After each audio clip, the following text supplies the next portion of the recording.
कुठल्या काय प्रॉडक्ट आहे, त्या प्रॉडक्टला बॅटरीकडून काय काय अपेक्षा आहेत हे पहिल्यांदा आपल्याला माहीत असलं पाहिजे. नाहीतर मी असं जनरल एक BMS केला आहे तो सगळ्याला चालतं असं होत नाही. प्रत्येक ॲप्लिकेशनला इलेक्ट्रिक व्हेकलमध्ये पण खूप व्हरायटीज आहेत की काय थ्रॉटलच्याकडून इनपुट्स आहेत आणि त्याचा किती ॲम्पियरमध्ये किंवा किती पॉवर ते ड्रॉ करणार आहे. एक सर्टन थ्रॉटलला सुद्धा कर्व असतो, थ्रॉटल पण हे नसतो, म्हणजे लाईन नसते थ्रॉटल, पण थ्रॉटल आपण दाबला गाडीचा की 50%ला जेव्हा आपण दाबतो तेव्हा ऑलमोस्ट 25 to 30%च पॉवर डिलिव्हरी दिली जाते आणि शेवटच्या 20% 50% बॅटरीची पॉवर डिलिव्हरी होते. त्यामुळं आपण वरच्या 80%च गाडी वापरत असतो, पण बॅटरीच्या दृष्टिकोनातून मी 30%च एनर्जी द्यायला. माझी कपॅसिटी 100 अँपियर द्यायची आहे, पण मी 30 अँपियर देतो. तर ते वरचे जे 20% आहेत ते हे बॅटरीला हजार्डस असतात. त्यामुळे तसा तो BMS पण तसंच डिझाईन केला जातो, कसा पॉवर डिलिव्हरी पण तशीच डिझाईन केला जातो. हे तुम्हाला इलेक्ट्रिक व्हेकलच्या ह्याच्यात आहे मे बी कवरेज.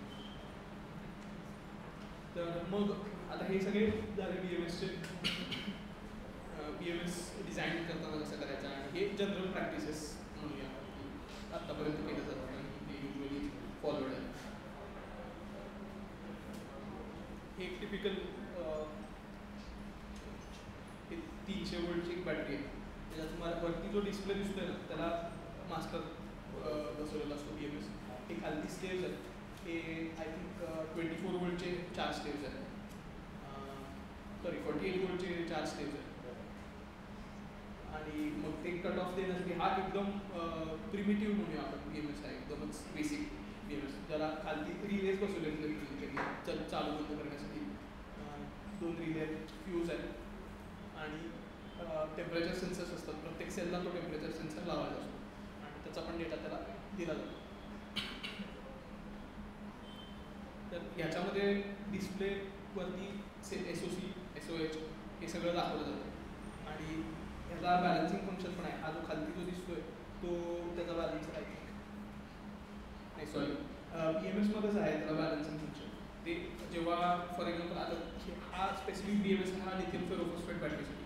तर लिथियम फेरोफॉस्फेट बॅटरीचा प्रत्येक सेल 3.65ला आपण फुल चार्ज म्हणतो. तर 3.45 वोल्ट पर सेल अचीव झालं की तो बॅलन्सर फंक्शन किक ऑफ करतो. जसं आपण मग असे म्हणतो की प्रत्येक सेलला इंडिव्हिज्युअली वोल्टेज कसं देणार किंवा काही ह्याचं कट करून टाकायचं टेम्पररी. तर ते फंक्शन 3.45 नंतर चालू करतो. मग त्याला पण आपण प्रोग्राम करू शकतो की 100 सायकल नंतर एकदा बॅलन्सिंग करणे. तर एनर्जी डिसिपेशन खूप होत होते, कारण एकाच वेळेला चार्ज पण होते, डिस्चार्ज पण होते आणि खूप जास्त लोड येऊ शकतो इलेक्ट्रोलाइटवरती आणि मग बॅटरी टेम्परेचर वाढू शकतो. मग त्याला जिथं जास्त ॲग्रेसिव्ह यूज आहे इलेक्ट्रिक व्हेकलसारखं तर त्याला प्रत्येक वेळेला बॅलन्सिंग होतं, म्हणजे प्रत्येक चार्जला बॅलन्सिंग होतं, कारण खूप व्हरायटी आहे लोडमध्ये. प्रत्येक वेळेला लोड कमी जास्त, चार्जिंग फास्ट कधी करतो आपण, स्लो करतो. त्यामुळे ते लोड जास्त असल्यावर विचित्र असल्यामुळं तो प्रत्येक वेळेला बॅलन्सिंग करतो. फुल चार्ज जेव्हा आपण करतो आफ्टर 80% काय होतं तर स्लो का होतं, तर ते वन ऑफ द रिझन्स हे म्हणजे की ते बॅलन्स करून फुल चार्ज करतो.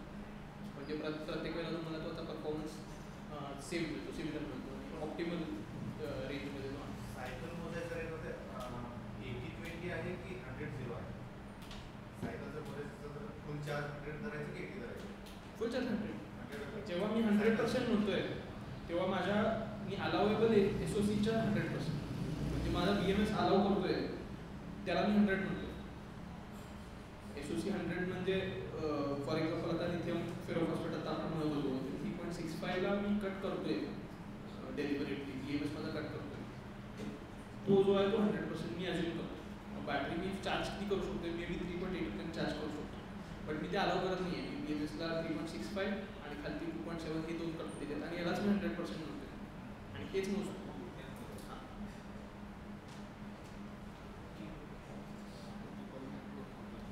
नंतर कपॅसिटीज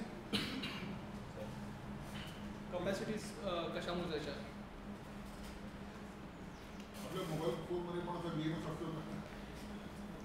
मोबाईल फोनमध्ये सिंगल सेल असतो, 3.7 वोल्टची बॅटरी असते.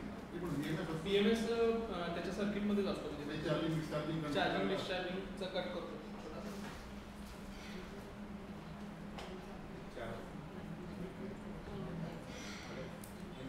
त्याचे एक व्हेरिएशन असं आहे एवढा